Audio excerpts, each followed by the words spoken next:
بسم الله الرحمن الرحيم. ألف لام ميم صاد. كتاب أنزل إليك فلا يكن في صدرك حرج منه لتنذر به وذكرى للمؤمنين. اتبعوا ما أنزل إليكم من ربكم ولا تتبعوا من دونه أولياء قليلا ما تذكرون. وكم من قرية أهلكناها فجاءها بأسنا بياتا أو هم قائلون فما كان دعواهم إذ جاءهم بأسنا إلا أن قالوا إنا كنا ظالمين. فلنسألن الذين أرسل إليهم ولنسألن المرسلين فلنقصن عليهم بعلم وما كنا غائبين. والوزن يومئذ الحق فمن ثقلت موازينه فأولئك هم المفلحون ومن خفت موازينه فأولئك الذين خسروا أنفسهم بما كانوا بآياتنا يظلمون. ولقد مكناكم في الأرض وجعلنا لكم فيها معايش قليلا ما تشكرون. ولقد خلقناكم ثم صورناكم ثم قلنا للملائكة اسجدوا لآدم فسجدوا إلا إبليس لم يكن من الساجدين.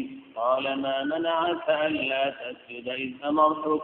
قال أنا خير منه خلقتني من نار وخلقته من طين. قال فاهبط منها فما يكون لك أن تتكبر فيها فاخرج إنك من الصاغرين. قال أنظرني إلى يوم يبعثون.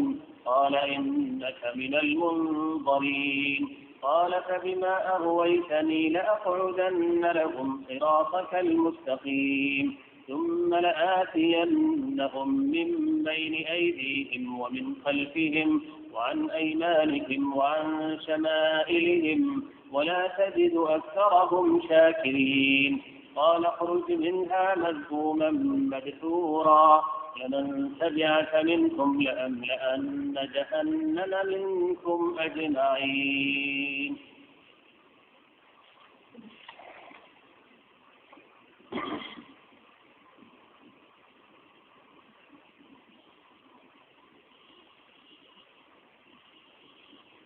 بسم اللہ الرحمن الرحیم.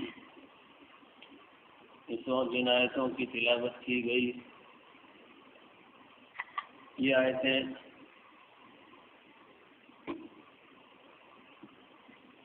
سورہ اعراف کی شروع کی 18 آیتیں. اللہ تعالیٰ ان کی مناسب تشریح کرنے کی اور اس تشریح سے فائدہ اٹھانے کی توفیق عطا فرمائے.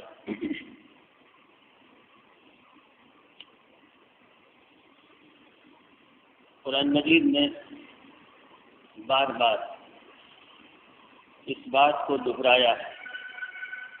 ہر کچھ دنوں کے بعد قرآن اس بات کو یاد دلایا کرتا تھا کہ قرآن سے فائدہ اٹھانا یہ صرف عقل کا کام نہیں ہے بلکہ اصل تو قرآن سے دل فائدہ اٹھاتا ہے.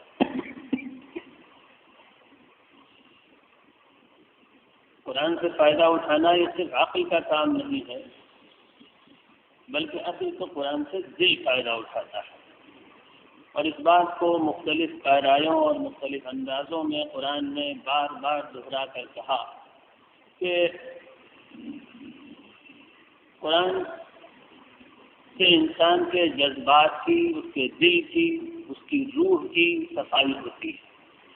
اور جب تک انسان کے جذبات کا رخ صحیح نہ ہو اور جب تک اس کے دل کے اندر وہ خاص کیفیت پیدا نہ ہو جسے قرآن کہیں تذکر کا نام دیتا ہے اور کہیں انابت کا نام لیتا ہے، تو اس وقت تک آدمی قرآن کا کتنا ہی بڑا عالم ہو جائے اس کو قرآن سے فائدہ نہیں پہنچتا۔ ہدایت کس کو ملتی ہے؟ اس سلسلے میں قرآن نے بار بار واضح طور پر یہ بات دہرائی کہ ہدایت اس کو ملتی ہے جو اللہ تعالیٰ سے اپنے دل کو جوڑ لیتا ہے۔ ہدایت اس کو ملتی ہے جو اللہ سے اپنے دل کو جوڑ لیتا ہے۔ ایک مرتبہ قرآن نے مشرکین کے ایک اعتراض کا جواب دیتے ہوئے کہا، مخالفوں اور مشرکوں کے ایک اعتراض کا جواب دیتے ہوئے قرآن نے کہا قل ان اللہ یضل من یشاء، اور اس کے بعد جو کچھ ہے وہ ہم سب لوگوں کی آنکھیں کھول دینے کے لیے کافی ہے۔ فرمایا وَيَهْدِي إِلَيْهِ مَنْ أَنَابَ الَّذِينَ آمَنُوا وَتَطْمَئِنُّ قُلُوبُهُمْ بِذِكْرِ اللَّهِ، اور اللہ تعالیٰ ہدایت اس کو دیتا ہے جو رجوع ہو اللہ کی طرف، دل کو جھکا لے اللہ کی جانب۔ اور وہ کون لوگ ہوتے ہیں جن کے دل اللہ سے لو لگائے ہوئے اور جڑے ہوئے ہوتے ہیں؟ فرمایا وہ لوگ جو ایمان لائے اور اللہ کی یاد سے ان کو ایک خاص قسم کا سکون ملنے لگا۔ جب انسان یہ کیفیت اپنے اندر پیدا کر لیتا ہے تو پھر ہدایت کے دروازے اس کے لیے کھل جاتے ہیں۔ اور اسی کو کہیں قرآن نے کہا فَمَن يُرِدِ اللَّهُ أَن يَهْدِيَهُ يَشْرَحْ صَدْرَهُ لِلْإِسْلَامِ، جب اللہ تعالیٰ کسی کو ہدایت دینا چاہتا ہے تو اسلام کے لیے سینہ کھل جاتا ہے، شریعت کے احکام کے لیے دل کھل جاتا ہے۔ ہم لوگوں کا حال نہیں ہوتا کہ شریعت کے احکام ہم لوگوں کے لیے پابندیاں ہیں، زنجیریں ہیں، احکام ہیں، زبردستیاں ہیں، بوجھ ہیں۔ مانتے بھی اگر ہیں ہم تو بس ایک بوجھ کو اٹھانے کے طور پر۔ یہ چیز ہدایت والوں کی صفت نہیں ہوا کرتی۔ ہدایت والوں کی صفت یہ ہوتی ہے کہ جب اللہ سے تعلق پیدا ہوتا ہے تو اس کے نتیجے میں آسمان سے ایک خاص چیز، ایک خاص روحانی نعمت سکینت نام کی اترتی ہے۔ سب قرآن کے بیان کی ہوئی حقیقت ہے۔ ایک خاص نعمت، ایک خاص روحانی چیز انسان پر اترتی ہے جسے قرآن سکینت کہتا ہے۔ اور جب وہ سکینت اترتی ہے تو اسلام کے احکام، شریعت کے احکام بجائے اس کے جو بوجھ اور پابندیاں لگیں انہی میں مزہ آنے لگتا ہے، وہی اچھے لگنے لگتے ہیں۔ پھر شریعت کی پابندی، پھر اللہ کو یاد کرنا، یہ ایک انسان کا شوق اور ذوق اور اس کے لیے ایک لذیذ مشغلہ ہوتا ہے۔ اس کو کوئی اگر اس سے روکنا چاہے تو پھر وہ رک نہیں سکتا، اس کو اسی میں مزہ آتا ہے، وہی اچھا لگتا ہے۔ اس کو اللہ کے حکموں کے خلاف ہر چیز بری لگنے لگتی ہے۔ جس طریقے سے ہم لوگوں کی ایک فطری خواہش ہے کھانا کھانا، اور انسانی جسم تقاضا کرتا ہے، اور ہمیں اپنے جسم کو غذا پہنچانے کے لیے اور اس کو صحت مند رکھنے کے لیے کسی کے حکم کی ضرورت نہیں ہوتی کہ کھانا کھاؤ، بلکہ کھانا ہماری ایک لذیذ چیز ہوتی ہے، شوق ہوتا ہے اچھے سے اچھا کھانا کھانے کا۔ بالکل اسی طریقے سے جسم کی اس غذا کے طریقے سے روح کی غذا یعنی اللہ کی شریعت کی اطاعت، عبادت اور اللہ کو یاد کا ذکر، یہ چیزیں ایک لذیذ غذا بن جاتی ہیں جن کے لیے نہ کسی کے حکم کی ضرورت ہوتی ہے، نہ کسی کی توجہ دلانے کی ضرورت ہوتی ہے، دل اپنے آپ اس کی طرف کھینچتے ہیں۔ قرآن بار بار ان چیزوں کو یاد دلاتا ہے اور عجیب عجیب باتیں قرآن کہتا ہے۔ اصل ہدایت، بلکہ یوں کہیے قرآن نے کہا ہدایت دو قسم کی ہوتی ہے۔ ایک ہدایت کا بالکل ابتدائی درجہ جو ہمیں اور آپ کو حاصل ہے۔ ہدایت کا بالکل ابتدائی درجہ یہ ہے کہ انسان کو اللہ تعالیٰ کا دین معلوم ہو جائے موٹے موٹے طور پر کہ یہ اللہ کا دین ہے، یہ اس کی شریعت ہے، یہ اسلام ہے، اور اس کو وہ قبول کر لے، مان لے، جیسے ہم نے اور آپ نے مان لیا۔ لیکن اس کے بعد والی ہدایت کا مقام وہ ہے جس کا ابھی اس سے پہلے تذکرہ ہو رہا ہے۔ وہ ہدایت جب ہوتی ہے دل میں نور پیدا ہوتا ہے، سینے میں روشنی پیدا ہوتی ہے، روح میں لطافت پیدا ہوتی ہے، اللہ اور اس کے رسول کی وہ محبت دل میں آ جاتی ہے جس کے سامنے کوئی اور محبت ٹک نہیں پاتی، دین کی ایک خاص قسم کی لگن پیدا ہو جاتی ہے۔ اور پچھلے درس میں جو خاص آیت توحید کے تکمیلی مقام و مرتبے کی آئی تھی کہ پھر اس انسان کا حال یہ ہوتا ہے کہ اس کے طرز عمل سے، اس کی زندگی کے اصول سے یہ بات مترشح ہوتی ہے اور نکل کر آتی ہے کہ وہ ہر اس کا زندگی کا ہر کام اور اس کی زندگی کا ہر پل یہ پکار رہا ہوتا ہے کہ ان صلاتی و نسکی و محیای و مماتی للہ رب العالمین، میری زندگی، میری موت، میری نماز، میری قربانی، میری عبادت، میری پوری زندگی، سونا جاگنا اٹھنا بیٹھنا سب اللہ کی حکموں کی پاسداری میں ہے، اور میں اس کا بندہ ہوں اور اسی کا حکم مجھ کو دیا گیا ہے، جو اس کا شوق و ذوق بن جاتا ہے۔ ہر کچھ دنوں بعد اس قسم کی آیتیں اترتی تھیں۔ مثلا شروع میں کہا گیا قرآن کے ہدی للمتقین، اس کتاب کی اصل ہدایت تو اس کو ملے گی، اور اصل اس کتاب کی ہدایت کا مزہ تو اسے آئے گا جو تقوی والی زندگی اختیار کر لے۔ جب تک تقوی والی زندگی اختیار نہیں کی، جب تک دین کا مزہ آ ہی نہیں سکتا، جب تک اصل ہدایت مل ہی نہیں سکتی۔ ابھی ہم لوگ بہت دور سے ایمان کے جزیرے کو دیکھ رہے ہیں، راستہ معلوم ہے کہ یہ ہے ایمان کا جزیرہ، سمندر میں دور سے دکھ رہا ہے ایمان کا جزیرہ، لیکن ابھی ہم وہاں پہنچے نہیں۔ ایک درجے کی ہدایت یہ بھی ہے، لیکن وہ دوسرا درجہ تو جب ہے جب تقویٰ پیدا ہو جائے، جب تقوی والی زندگی انسان گزارنے لگتا ہے تو پھر اصل والی ہدایت اور ہدایت کا اونچا مرتبہ ملتا ہے۔ یہ بات قرآن ہر کچھ دنوں بعد دہراتا ہے، اور میں بھی اسی وجہ سے اس بات کو دہرا دیا کرتا ہوں کہ مجھے اپنے اندر یہ مرض نظر آتا ہے سب سے پہلے، اور دوسروں میں بھی، کہ ہم لوگ قرآن کا صرف علمی مطالعہ کرنا چاہتے ہیں، ہم لوگ قرآن کو صرف جاننا چاہتے ہیں، اور قسم بخدا جس نے قرآن کو صرف جاننا چاہا اس کو اصل ہدایت کبھی نہیں مل سکتی۔ صرف جاننا، صرف علم حاصل کرنا، قرآن کا درس سننا، اس کی باتیں سمجھنا، اس کی فلسفیانہ تشریح کرنا، یہ ان لوگوں کا مشغلہ ہے جو سمندر کے باہر بیٹھے ہوئے سمندر کے نقشے بناتے ہیں، یہ ادھر کو راستہ جا رہا ہے یا ادھر کو راستہ جا رہا ہے، ورنہ ایمان کی راہ کے حقیقی مسافروں کا تو معاملہ ہی دوسرا ہوتا ہے۔ اللہ تعالیٰ ہم سب کو قرآن کے بارے میں اسی رویے کی توفیق عطا فرمائے۔ اصل چیز قرآن کے نور کو حاصل کرنا، اللہ سے تعلق پیدا کرنا، اور عبد اور معبود، عبدیت کا رشتہ قائم کرنا، بندہ بن جائے انسان۔ اور جس طریقے سے کوئی شخص ہمیں 1000 بتانا چاہے کہ آم کا مزہ کیا ہوتا ہے، الفاظ میں بتایا ہی نہیں جا سکتا۔ کوئی شخص ہم کو 1000 بتانا چاہے کہ آم کا مزہ کیا ہوتا ہے، کیا ہم بغیر چکھے آم کے مزے کے بارے میں پوری کتاب بھی اگر پڑھ لیں تو ہم جان پائیں گے کہ آم کا مزہ کیا ہوتا ہے؟ بالکل اسی طریقے سے اصل ہدایت کیا چیز ہے، اصل ایمان کیا چیز ہے، اس کا مزہ تو چکھ کر ہی مل سکتا ہے۔ راستہ اس ایمان کے مزے کو چکھ کر جان لینے کا راستہ قرآن نے بتایا ہے۔ ہدی للمتقین الذین یؤمنون بالغیب ويقيمون الصلاة ومما رزقناهم ينفقون والذين يؤمنون بما أنزل إليك وما أنزل من قبلك وبالآخرة هم يوقنون۔ اصل ہدایت ان لوگوں کا حصہ ہے جو ایمان لانے کے بعد تقوی والی زندگی گزارتے ہیں۔ سب سے ایمان کا سب سے اہم کام اور دین کا سب سے اونچا درجہ یہ ہے کہ انسان تقوی والی زندگی گزارے۔ زیادہ عبادتیں کرنا، لمبے لمبے وظیفے پڑھنا، اس کا شوق تو بہت لوگوں کو ہو جاتا ہے، اور میں آپ سے کہوں لمبی لمبی عبادتیں کرنا آسان ہے، حرام سے بچنا اور اللہ کے فرائض پر عمل کرنا یہ مشکل کام ہے۔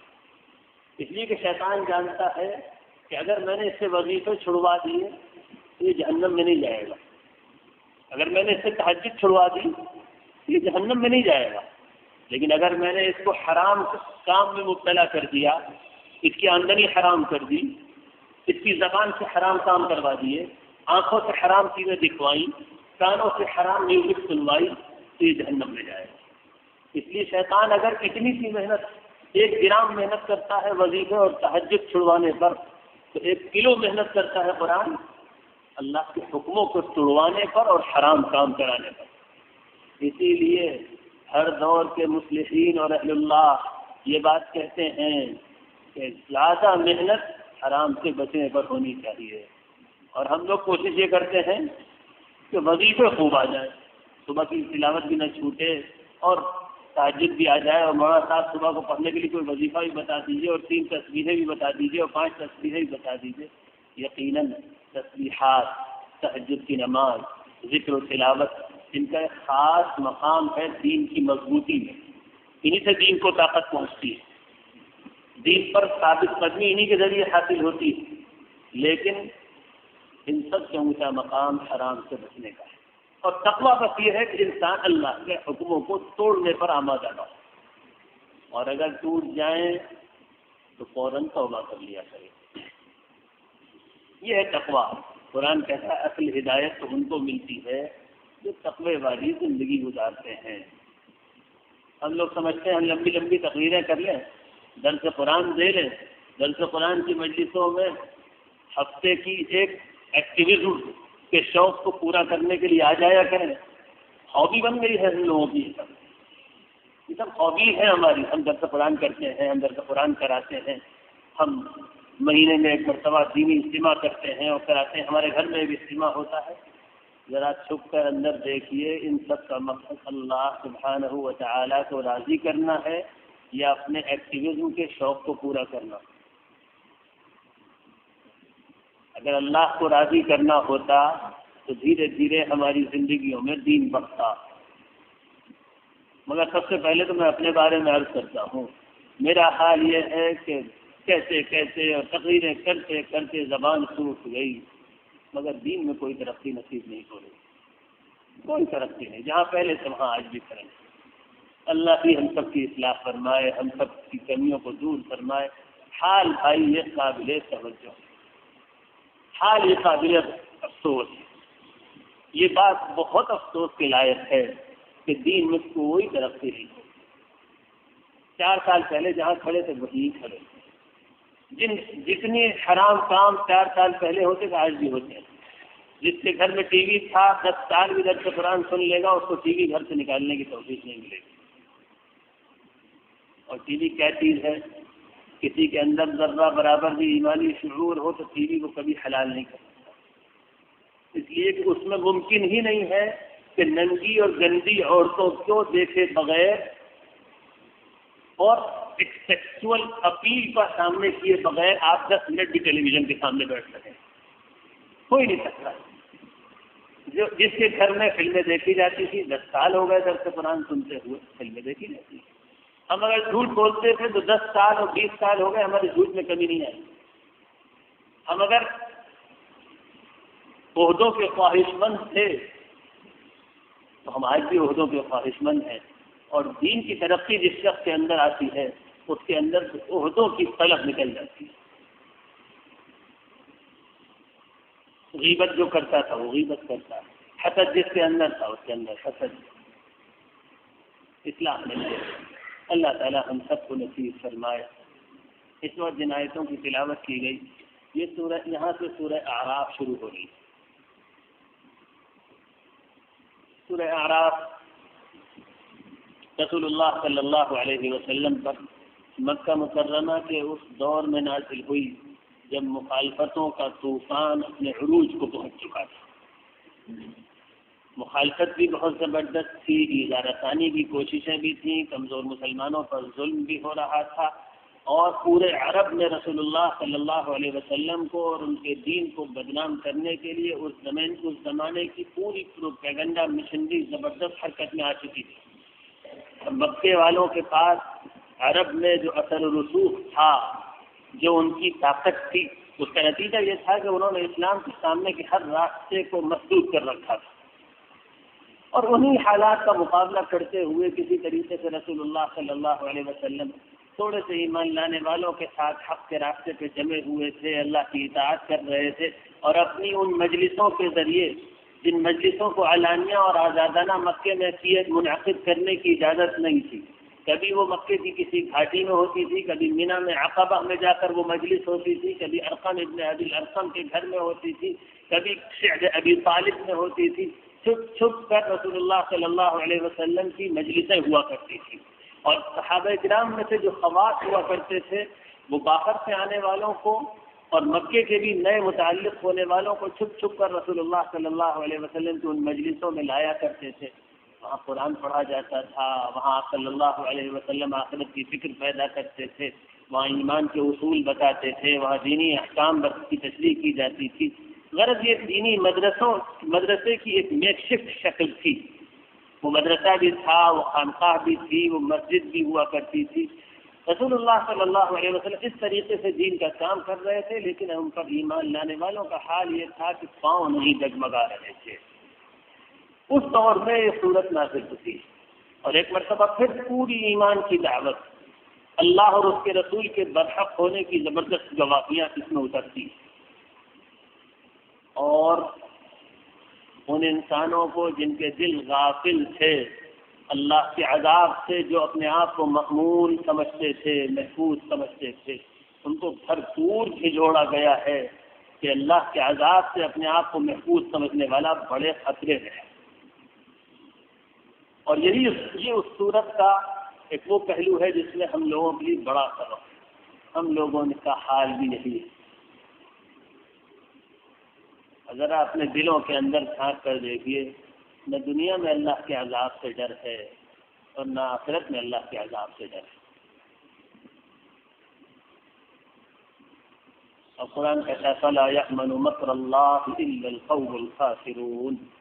اللہ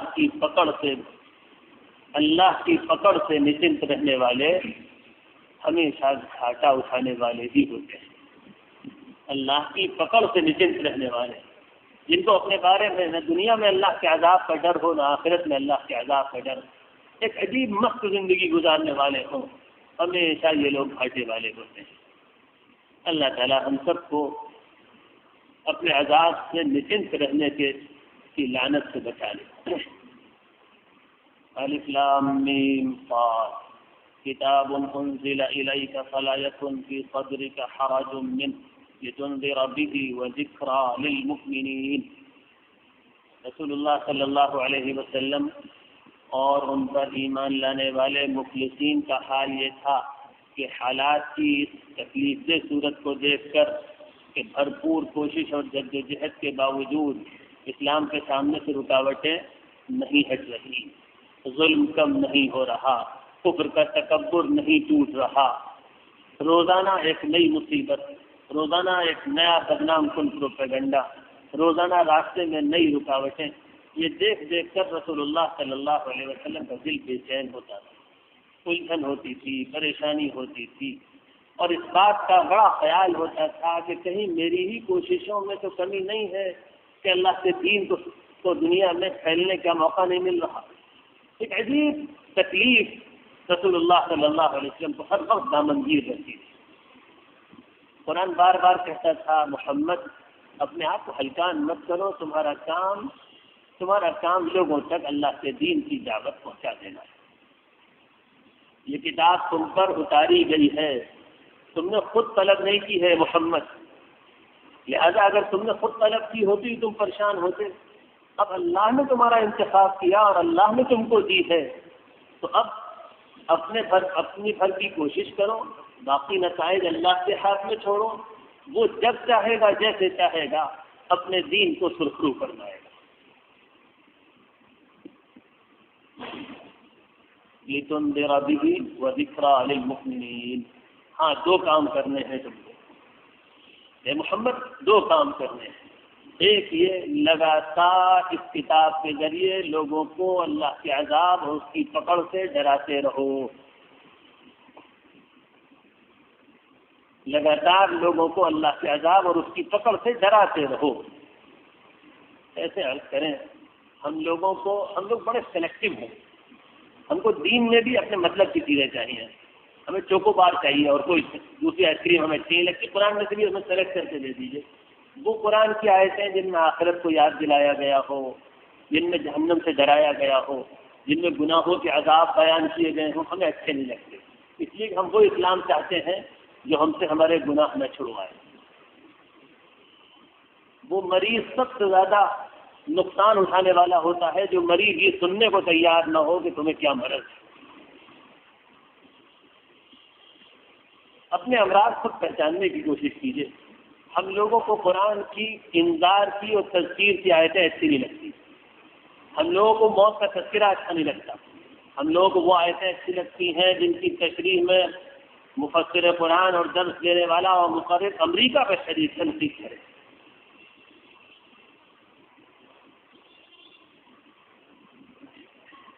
اور رسول اللہ صلی اللہ علیہ وسلم کو بتایا جا رہا ہے قرآن اس لیے اتارا گیا ہے تاکہ لوگوں کو ڈراؤ اللہ کے عذاب سے، جہنم کے عذاب سے، گناہوں کے برے انجام سے.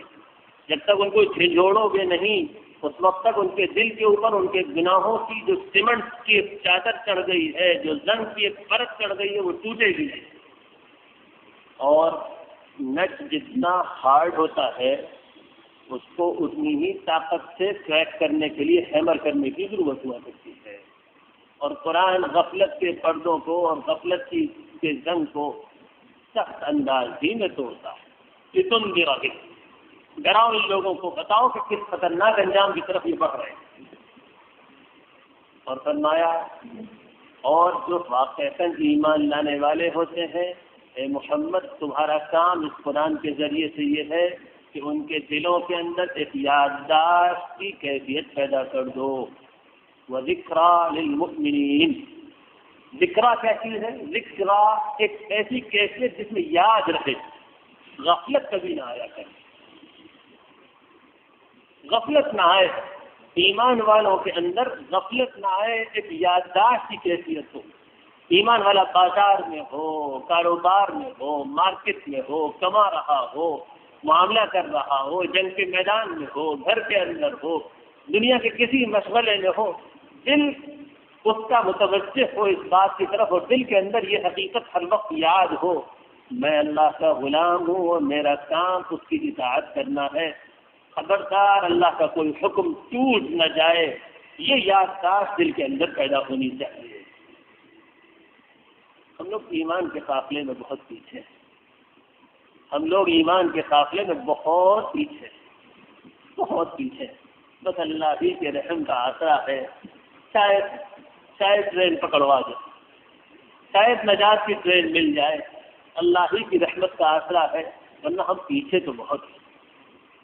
وَذِكْرَى لِلْمُؤْمِنِينَ اے محمد یہ کتاب اس لیے اتاری گئی ہے تاکہ ایمان والوں کو یاد دہانی کرائی جائے. اب حکم آتا ہے سارے انسانوں کے لیے. اگلی آیت میں حکم آتا ہے اتبعوا ما انزل الیکم من ربکم. ایسا ہے انسانوں، اللہ کی طرف سے تمہیں حکم دیا جاتا ہے کہ تمہارے رب کی طرف سے جو تمہارے مالک کی طرف سے جو دین تم پر اترا ہے اس دین کی اتباع کرو. جو حکم دیے گئے ہیں اس کی اتباع کرو. اور کیوں کرو اس کی اتباع؟ اس لیے کہ تم دنیا میں آزاد نہیں ہو، تمہارا کوئی مالک ہے. من ربکم، وہ تمہارا مالک ہے، وہ تمہارا رازق ہے. اس نے بسنے کے لیے زمین دی، اس نے آسمان کی چھت ڈالی، وہ تم کو رزق دینے کے لیے اتنی بڑی کائنات کو، اس کے سارے پلینٹس کو، اس کے پورے نظام کو حرکت میں رکھتا ہے تمہیں رزق دینے کے لیے. اس کا کھاتے ہو، اس کا پیتے ہو، اس کی بنائی ہوئی ہوا سے سانس لیتے ہو. یہ جسم اس کا بنایا ہوا ہے. کوئی جسم کا ایک بال بھی ایسا نہیں جو تمہاری اپنی ملکیت ہو. تم کتنے بڑے غلام ہو، دنیا میں کوئی غلام اس درجے کا غلام نہیں، اور دنیا میں کوئی نوکر اتنا بڑا نوکر نہیں. جتنے بڑے عبد اور جتنے بڑے غلام تم اپنے رب کے ہو. اس لیے تمہارا فرض ہے کہ اس کی بات مانو. ایک بڑے اللہ کے نیک بندے عوام کو ایک بڑی سادہ سی نصیحت کیا کرتے ہیں. اکثر میں نے ان کی زبان سے سنا کہ بالکل سادہ دل عوام سے وہ ایک بات کہتے ہیں، بھائی اللہ کے تو سبھی حکم ماننے کے ہیں. جملہ ہے، اللہ کے تو سبھی حکم ماننے کے ہیں. اگر کوئی غلام، کوئی نوکر یہ کہے کہ آپ نے مجھے دکان میں رکھا ہے اور آپ مجھ سے یہ کہہ رہے ہیں کہ تم کو دکان میں اپنا سامان اوپر لگا کے رکھنا ہے، ادھر کا سامان ادھر رکھنا ہے، ادھر کا ادھر رکھنا ہے، اور غلام یہ کہہ دے نہیں صاحب نہیں، جس سامان کو رکھنے میں کا مجھے جی چاہے گا وہ سامان رکھوں گا، جو کام کرنے میں مجھے مزہ آئے گا وہ میں کروں گا، باقی آپ کا حکم نہیں مانوں گا. تو وہ نوکر تنخواہ کا مستحق ہے؟ ہم سب اللہ کے بندے ہیں. بڑی اچھی سی سادی سی نصیحت. اللہ کے تو تقدیر حکم ماننے کے ہیں. ہم لوگ کتنے بڑے دھوکے میں ہیں کہ ہم لوگوں نے دی ہوئی لسٹ میں سے پین لیا اور ٹک لگانا اور کراس لگانا شروع کیا. اللہ تعالیٰ یہ والا حکم جھوٹ بولنا نہیں، کراس، یہ ہم نہیں مانیں گے. اچھا، ایمانداری سے کاروبار کرنا نہیں، کراس، یہ ہم نہیں مانیں گے. کیا مانیں گے؟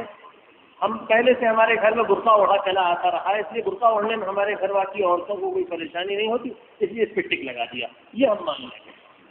اور نماز کی بھی عادت پڑ گئی ہے چونکہ، کسی نماز پڑھنے میں بھی کوئی پریشانی نہیں ہوتی، چلیے اس پہ بھی ٹک لگا دیا. اور جس کی عادت نہیں پڑی اس نے اس پر کراس لگا دیا. اور پوری لسٹ اگلے دن اسپیڈ پوسٹ سے اللہ میاں کے سامنے بھیج دی کہ اگر یہ والا کانٹریکٹ آپ کو منظور ہے تو ہمارا آپ کا کانٹریکٹ ہے، ورنہ پھر ہم ابلیس سے کانٹریکٹ کرنے کے لیے تیار ہیں.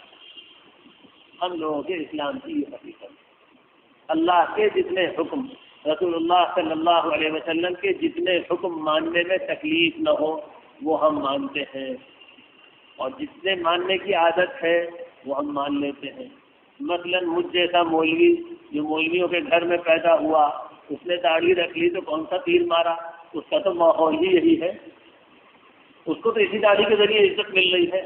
ہاں، اگر کوئی جھوٹ نہ بولے، اگر وہ اپنے دل سے تکبر نکالے، تب ہے اس بات کی دلیل کہ اس نے اللہ کے حکم کو مانا. ہم جیسا مولوی اگر 5 وقت کی نماز پڑھتا ہے تو کیا پڑھتا ہے؟ اس کا ماحول ہی ہے، اس کو 5 وقت کی نماز پڑھنے میں کوئی تکلیف نہیں ہوتی. اس کا امتحان تو جب آتا ہے جب اللہ کا کوئی ایسا حکم ملتا ہے جو نفس پر گراں ہو، جس سے اپنے فائدے کی قربانی دینی پڑے، وہ مانے انسان تو اللہ کی اطاعت ہے. ہم لوگوں کا پورا دین اپنی خواہشات کے تابع ہے. افرأیت من اتخذ الہہ ہواہ واضلہ اللہ علی علم. دیکھو تو اس آدمی کو جس نے اپنا خدا اپنی خواہش کو بنا رکھا ہے. اس نے اپنا خدا اپنی خواہش کو بنا رکھا ہے، جو جی چاہتا ہے وہ کرتا ہے، خواہش ہی اس کا خدا ہے. اس کا خدا نہ اللہ ہے، نہ رب العالمین ہے، نہ وہ اس کے حکم مانتا ہے. اس نے تو اپنی خواہش کو اپنا خدا بنایا ہوا ہے. اللہ تعالیٰ ہم سب کو جس طریقے سے اس نے اس وقت اپنے دینی حال پر ندامت کی اور شرمندگی کی توفیق عطا فرمائی ہے، اور یہ بھی اس کا کرم ہے کہ وہ یہ احسان فرما دیتا ہے کہ ہم بگڑے ہوئوں کو کبھی کبھی اپنے حال پر شرمندگی ہو جاتی ہے. یہ بھی اس کا احسان ہے، ورنہ نہ جانے کتنے لاکھوں لاکھ اس کے نافرمان ایسے ہیں جن کو کبھی اپنے حال پر شرمندگی بھی نہیں ہوتی. یہ بھی ان کا احسان ہے کہ شرمندگی نصیب فرما دیتے ہیں. اللہ تعالیٰ یہ احسان اور فرمائے کہ جس طرح شرمندگی نصیب فرمائی ہے اسی طرح سچی پکی توبہ نصیب فرمائے، اسی طرح سچی اصلاح نصیب فرمائے، اسی طرح واقعتاً اپنی رضا کے راستے پر ہمیں مضبوط کر دیں، کوئی حکم ان کا نہ ٹوٹے. ہم لوگوں نے اپنی ایک الگ شریعت بھی ایجاد کر لی ہے. ہم لوگوں نے اپنی ایک الگ شریعت بھی ایجاد کر لی ہے. اس میں ہم خود ہی مفتی ہیں، خود ہی مستفتی، خود ہی فتویٰ پوچھ لیتے ہیں، اپنے مسئلے میں خود ہی رائے قائم فرما لیتے ہیں. ہمیں دین جاننے والوں سے پوچھنے کی ضرورت نہیں. اس چیز کی دین میں کوئی اہمیت نہیں. فلاں حکم جس پر ہم عمل نہیں کرتے، اپنی طرف سے ماشاءاللہ اس پر فتویٰ ہے، اس کی کوئی اہمیت نہیں. اس زمانے کے حالات اور ہمارے اپنے پرسنل جو سرکمسٹانسز ہیں اس میں اس کی پوری گنجائش ہے. ہمیں کسی سے پوچھنے کی ضرورت نہیں ہے. ہم اپنے کینسر کا علاج بھی خود ہی کیموتھراپی کریں گے، ہم کسی ڈاکٹر کے پاس بھی نہیں جائیں گے. بہت سمجھدار لوگ ہیں ہم لوگ. ابھی چند مہینے پہلے کی بات ہے، ایک بڑے پڑھے لکھے ڈاکٹر صاحب نے مجھ سے بات کہی کہ وہ ایک بلڈنگ میں میرے پاس مطلب ہے 70 سال سے ہمارے پاس وہ دکان چلی آ رہی ہے. پہلے میرے والد صاحب کے پاس تھی، اب وہ اس کے مالک سے فلاں نے خرید لی. مجھ سے کہتا ہے خالی کرو. میں تو بالکل خالی نہیں کروں گا، میں نے تو کورٹ میں دعویٰ دائر کر دیا ہے اور اسٹے مل گیا ہے، اور میں نے اس سے کہہ دیا ہے کہ 10 لاکھ روپے یا 12 لاکھ روپے سیکورٹی رکھاؤ، اور جب تم مجھے دکان دے دو گے تو میں تمہارے 12 لاکھ تم کو واپس کر دوں گا. تو مجھے جب تک وہ خبر دیتے رہے کہ میں نے ایسا کیا، میں خاموش رہا. اس لیے کہ تجربہ یہ ہے کہ جب تک انسان کے اندر خود کچھ طلب نہ پیدا ہو اس کو مسئلہ بتانے سے کوئی حاصل نہیں. لیکن کچھ دنوں بعد ان کو کسی نے کہا کہ بھائی مولانا مسئلہ پوچھ لیجیے. اب انہوں نے مسئلہ جو پوچھا تو بار بار دائیں بائیں اپنے موقف کے انہوں نے دلائل بھی دیے کہ اس دکان پر قبضہ کرنا میرے لیے کیسے جائز ہے. ماشاء اللہ بھلے سے اردو بھی نہ پڑھنی آتی ہو لیکن مولوی کو جا کر پہلے خود دلائل دینا شروع فرما دیتے ہیں. ہم جو بات کہہ رہے ہیں ہمارے لیے یہ حرام بالکل جائز ہے. تو میں نے سوچا میں پورا فتویٰ ان کو ابھی نہ دوں, پوری بات نہ بتاؤں. میں نے بس پوچھا کہ آپ کو 10 لاکھ روپے کس لیے رکھا رہے ہیں اس سے 12 لاکھ روپے سیکورٹی میں, تاکہ وہ مجھے دکان دے. میری دکان کس کی ہے؟ اب گزرا لیکن وہ جائیداد ہے کس کی ہے تو بتائیے. کہیں وہ تو مالک مکان کی تھی. اب دیکھیے چالاکی ان کی, دین سے اللہ کے ساتھ بھی چالاکی. ماشاء اللہ کاش تو ہم اللہ میاں کے ساتھ بھی کھیلتے ہیں. وہ مالک مکان کی تھی تھی نہیں, میں پوچھا ہوں اس وقت کس کی ہے وہ بلڈنگ؟ جس نے خرید لی ہے اس کی ہے. پھر آپ اس سے کیوں زبردستی فرما رہے ہیں؟ آپ کس چیز کے بدلے میں اس سے دکان چھین رہے ہیں؟ آپ نے کچھ دیا ہے؟ نہیں, کچھ نہیں دیا. میں خاموش رہا, بس اتنی بات کہہ کے آ گیا. ان کو سگنل مل گیا کہ مولانا یہ کہنے جا رہے ہیں کہ یہ پیسہ لوگے یہ حرام ہے. پھر ان سے کوئی صاحب ملے, انہوں نے صاف صاف بات کہی. مجھ کو تو کچھ کہنا ان کے لیے ممکن نہیں تھا, تھوڑا سا میرا احترام بھی کرتے ہیں. لیکن کسی بیچارے ایسے شخص نے, اللہ کے بندے نے ان سے صحیح مسئلہ بتا دیا کہ آپ دکان چھوڑ دیں, آپ کے لیے جائز نہیں ہے. جس کا وہ احترام نہیں کرتے تھے تو پلٹ کے جواب یہ دیتے ہیں تم مولویوں نے کبھی حلال اور حرام کی خاطر ایک سائیکل بھی چھوڑی ہے جو مجھ سے 10 لاکھ اور 12 لاکھ کی دکان چھوڑوا رہے ہو؟ ان مولوی صاحب کا میرے پاس فون آیا. میں نے کہا نہیں, آپ ان کو فون کیجیے, ان سے کہیے واقعتاً ہم بڑے گناہ گار ہیں. ہم نے تو ایسا کبھی نہیں کیا کہ حرام کی خاطر ہم کوئی سائیکل بھی چھوڑیں. لیکن ڈاکٹر صاحب ہمیں اپنی قبر میں سونا ہے, آپ کو اپنی قبر میں سونا ہے. آپ کو صحیح مسئلہ معلوم ہو گیا کہ آپ کے لیے حرام ہے, یہ زندگی بھر آپ کا رزق حرام رہے گا. تو ماشاء اللہ ہمیں کسی نے پوچھنے کی بھی ضرورت نہیں. ہمارے پاس اپنی شریعت خود. پھر سنیے, اب قصہ پورا ہی سنوا دوں. پھر ایک دن کچھ دنوں کے بعد ان کے دل نے ان کو ملامت کی. اور ماشاء اللہ ڈاکٹر صاحب ہیں بہت بڑے آئیڈیالوگ دین کے, تقریر ان سے بھی اچھی کر لیتے ہیں. ہم سب لوگوں کا مرض یہ ہے کہ جتنی اچھی تقریر اتنا کردار میں پیچھے. پھر ان کا ایک دن فون آیا, مولانا کیا کریں بتائیے. تو میں نے ان کو تھوڑا بہت پوچھا. میں نے ڈاکٹر صاحب کتنی عمر ہو گئی؟ کہنے 57 سال عمر ہو گئی. میں نے ڈاکٹر صاحب 57 سال میں ایک دن بھوکے سوئے؟ الحمدللہ کبھی بھوکے نہیں. ہم نے اللہ کے ساتھ کتنی بڑی بدگمانی ہے جس نے 57 سال آپ کو رزق دیا. اب باقی آپ کے پاس 20-25 سال جو بچے ہیں اس میں آپ یہ سمجھ رہے ہیں کہ اگر آپ حرام نہیں کمائیں گے تو اللہ سبحانہ و تعالیٰ آپ کو حلال رزق نہیں دے گا. میں کہ بتائیے اللہ کے ساتھ کتنی بڑی بدگمانی ہے. اب سمجھ میں آنا شروع ہوا. پھر میں نے ان سے کہا ڈاکٹر صاحب حرام آمدنی ایسی چیز ہے کہ دل سے دین کا شمع بھی نکل جاتا ہے. توبہ نصیب نہیں ہو سکتی اس آدمی کو یہ حرام کھاتا ہو. آپ اپنے لیے اور اپنی اولاد کے لیے دین کے دروازے بند مت کیجیے. تھوڑی اور نصیحت کی کہ اللہ تعالیٰ غیر سے انشاءاللہ انتظام فرمائے گا. ڈاکٹر صاحب کو اللہ نے توفیق دی, دل کے تو اچھے تھے ہی وہ. اگلے دن انہوں نے مالک مکان کو بلایا اور کہا کہ چونکہ مسئلہ عدالت میں ہے لہٰذا ہم لوگوں کو ایک باقاعدہ تحریری معاہدہ کرنا پڑے گا وڈرا کرنے کے لیے مقدمہ. آپ لکھ کے لے آئیے اور اس میں لکھ دیجیے گا کہ ہم ان کو کوئی دکان نہیں دے رہے, کچھ نہیں, یہ مکان ہمیں خالی کر کے دے رہے ہیں. وہ شخص گیا اور وکیل سے اس نے تحریری معاہدہ لکھوایا اور اس معاہدے کی پہلی شرط یہ تھی کہ اس بلڈنگ میں سامنے کی جتنی بڑی دکان ڈاکٹر صاحب کے پاس ہے اتنی ہی بڑی دکان ان کو میں اپنی طرف سے دوں گا. وہ اپنی مرضی سے لکھ کر لے کر آیا. اب یہ اللہ تعالیٰ نے حلال دے دیا. جو شخص حرام سے بچنے کی کوشش کرے گا اللہ سبحانہ و تعالیٰ حلال سے ضرور اس کو عطا فرمائے گا. ہم لوگ خود ہی حرام سے بچنے کی کوشش نہیں کرتے تو اللہ تعالیٰ کیوں حلال میں سے ہم کو دے. ان کے پاس تو حلال بھی ہے اور حرام بھی ہے. ہرن بالیاں کھاتا ہے چاول کی اور گیہوں کی, اور جنگل کا صاف ستھرا دانہ کھاتا ہے، اور اسی زمین پر بسنے والے وہ جانور بھی ہیں جن کی نصیب میں نجاست اور غلاظت کا رزق ہے، جس نے جو چاہا اللہ نے اس کو وہاں سے دے دیا۔ ایک دوست نے مجھ کو فون کر کے پوچھا کہ میری دکان مسجد والے خالی کرا رہے ہیں، میں کیا کروں؟ میں نے کہا فوراً خالی کر دیجیے، مسجد کی دکان ہے۔ انہوں نے مسجد والوں سے کہا کہ یہ چابی ہے، مگر میری درخواست یہ ہے کہ جب مسجد توڑنا شروع کریں آپ تو خالی کرا لیجیے گا، چابی یہ ہے آپ جو چاہیں۔ مسجد والے راضی ہو گئے، ابھی تک بھی وہ دکان ان کے پاس۔ اب خیال ہوا کہ دوسری دکان کہاں سے لی جائے امین آباد میں۔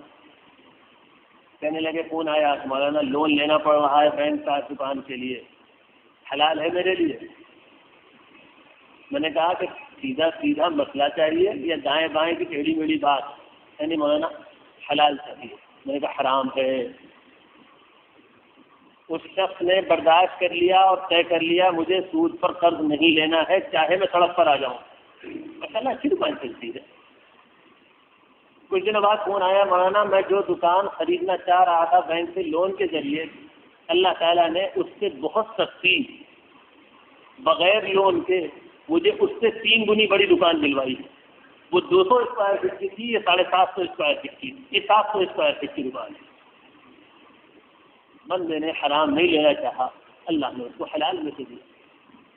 تقویٰ اختیار کرنے کی کوشش تو کریں، اللہ تعالیٰ ہر خوشی ہر لذت کسی تقوی کے راستے سے دے گا۔ قلیلا ما تذکرون، مگر کیا کریں انسانوں تمہارا ہم۔ اللہ شکوہ کر رہا ہے، اللہ شکوہ کر رہا ہے، اور اللہ جب شکوہ فرمائے وہ رحیم رب، تو انسانوں کی نادانیوں کا اندازہ تو کیجئے کہ اللہ شکوہ فرما رہے قلیلا ما تذکرون، اے انسانوں ساری یاد دہانیوں کے باوجود تم نصیحت نہیں حاصل کرتے، تم اپنے آپ کو نہیں بدلتے۔ وَكَم مِّن قَرْيَةٍ أَهْلَكْنَاهَا فَجَاءَهَا بَأْسُنَا بَيَاتًا أَوْ هُمْ قَائِلُونَ، کتنے ہی ایسے گاؤں ہیں، کتنی ہی ایسی بستیاں ہیں جنہوں نے ہم کو ناراض کیا اور اچانک ہمارا عذاب ان پر آ تھمکا۔ کتنی ایسی بستیاں، کتنے ایسے شہر ہیں، شاندار اس میں مارکیٹ ہوتے ہیں، بہترین محل ہوتے ہیں، لوگ اس میں مزے میں رہ رہے ہوتے ہیں، خیال بھی نہیں ہوتا کہ کبھی عذاب آ سکتا ہے۔ اچانک ہمارا عذاب آیا، سیلاب آیا، زلزلہ آیا، دھمک آئی، چیخ آئی، طاعون آیا، بیماریاں آئیں، اور پھر کوئی ان کو بچانے والا نہیں ہو سکا۔ آخر ان کو خود انہوں نے کہا غلطی ہماری بھی تھی، گناہ ہم نہیں کیے۔ فَلَنَسْأَلَنَّ الَّذِينَ أُرْسِلَ إِلَيْهِمْ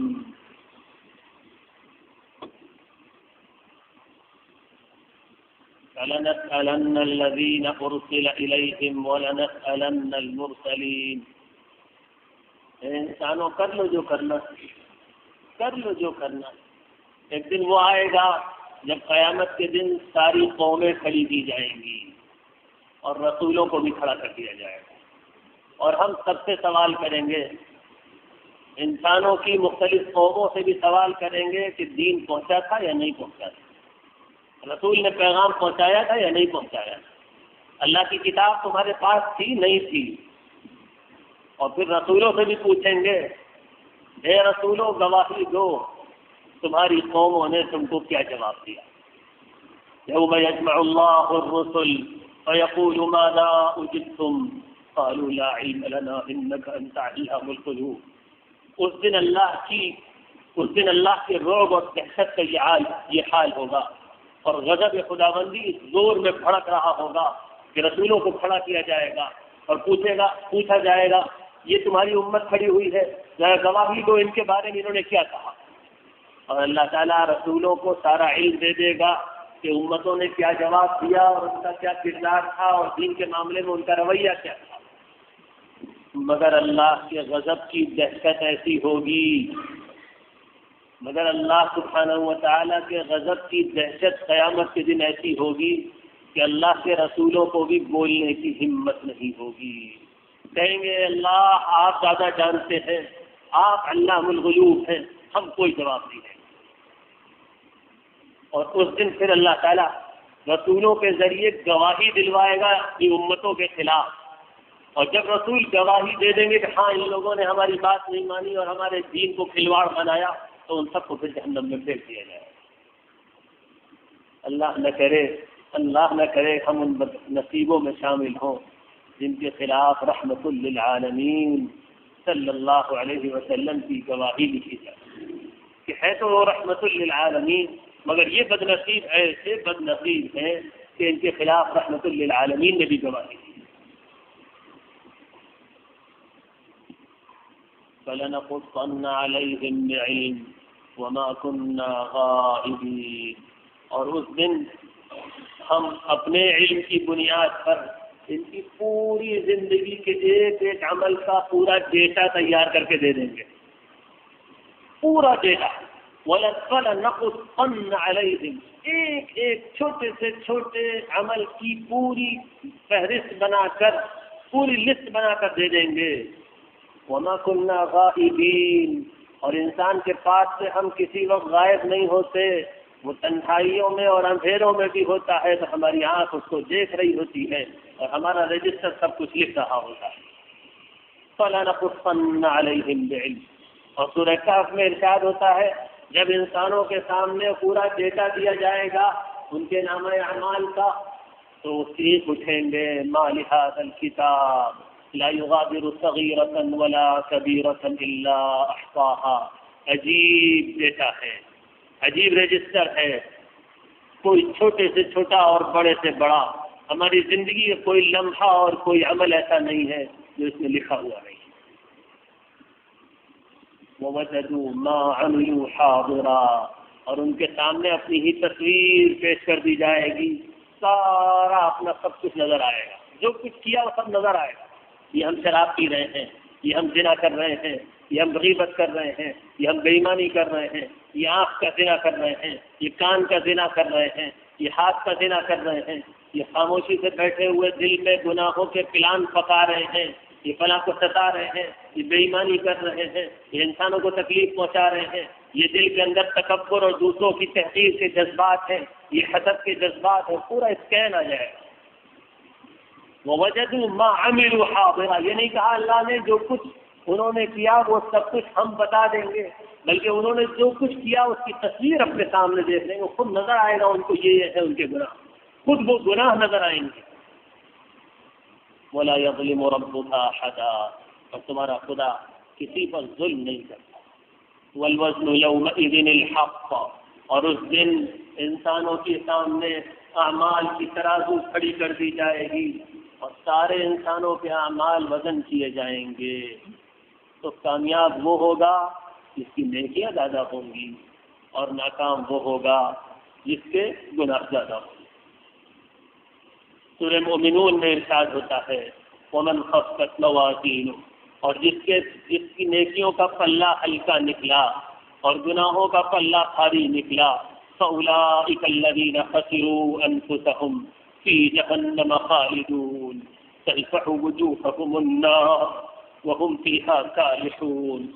جن لوگوں کی نیکیوں کا پلہ ہلکا نکلا وہ جہنم میں ڈال دیے جائیں گے اور آگ ان کے چہروں کو لپیٹ لے گی اور تپائے گی اور کالا کر دے گی جلا کر. وَهُمْ فِيهَا كَالِحُونَ، اور جل بھن کر کوئلے بن جائیں گے اور چیخیں گے اندر سے، کہیں گے ربنا غلبت علینا شقوتنا وَكُنَّا قَوْمًا ضَالِّينَ. ان سے پوچھا جائے گا کیا تمہارے پاس ہمارا دین نہیں پہنچا؟ کیا ہمارے رسول کا پیغام نہیں پہنچا؟ کیا حلال اور حرام تم کو نہیں بتایا گیا؟ أَلَمْ تَكُنْ آيَاتِي تُتْلَىٰ عَلَيْكُمْ فَكُنْتُمْ مِنْهَا تَضْحَكُونَ. أَلَمْ تَكُنْ آيَاتِي تُتْلَىٰ عَلَيْكُمْ فَكُنْتُمْ بِهَا تُكَذِّبُونَ. جواب دیں گے وہ لوگ اے اللہ ہے ہمارے رب، کیا کریں، گناہ کر کر کے گناہوں کی نحوست ہم نے اپنے اوپر ایسی کر لی تھی کہ اس نحوست کی وجہ سے ہم سے گناہ نہیں چھوڑے گئے. ربنا غلبت علینا شقوتنا، ہماری اپنی ہی نحوست تھی جس میں ہم کو گناہ نہیں چھوڑنے دیے. لوگوں گناہوں کا الزام نہ زمانے کو دیجیے، گناہوں کا الزام نہ ماحول کو دیجیے.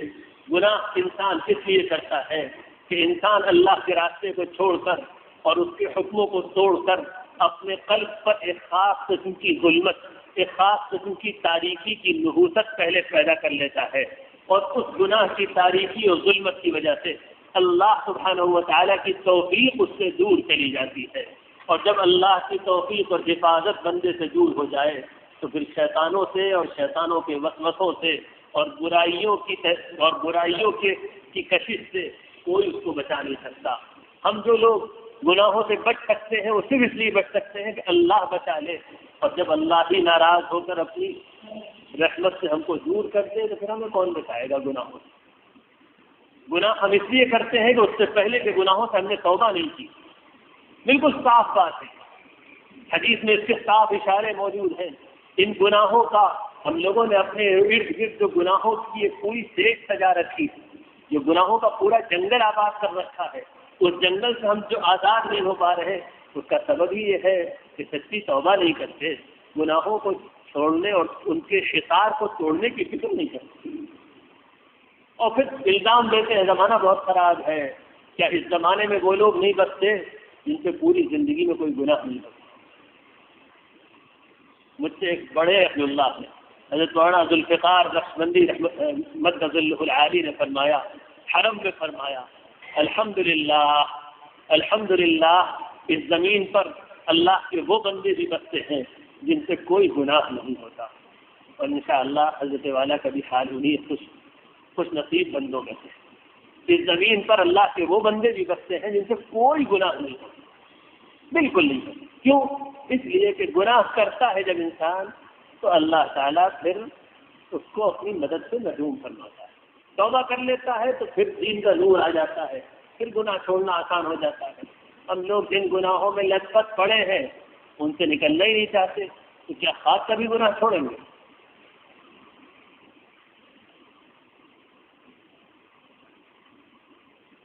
ومن خفت موازینه فأولئک الذین خسروا انفسهم بما كانوا بآیاتنا یظلمون، اور جن کا ترازو ہلکا نکلا یہ وہ لوگ ہوں گے جنہوں نے بڑا گھاٹا اٹھایا، جو اپنے آپ ہی کو ایمان اور دین کی بازی میں ہار گئے، اور وہ جہنم میں جائیں گے۔ اور اصل ان کا جرم یہ ہے کہ وہ ہمارے احکام کے ساتھ زیادتی کرتے تھے، اصل جرم یہ ہے ان کا کہ وہ ہمارے حکموں کے ساتھ زیادتی کرتے تھے، یعنی اللہ کے حکموں کو نہ ماننا یہ اس کے حکموں کے ساتھ ظلم اور زیادتی ہے۔ اللہ تعالی ہم سب کو ان گناہوں سے اور گناہوں کی نحوستوں سے محفوظ رکھے اور اپنی اطاعت والی زندگی گزارنے کی توفیق عطا فرمائے۔ سبحان اللہ وبحمدہ، سبحانک اللہم وبحمدک، نشہد ان لا الہ الا انت، نستغفرک ونتوب الیک۔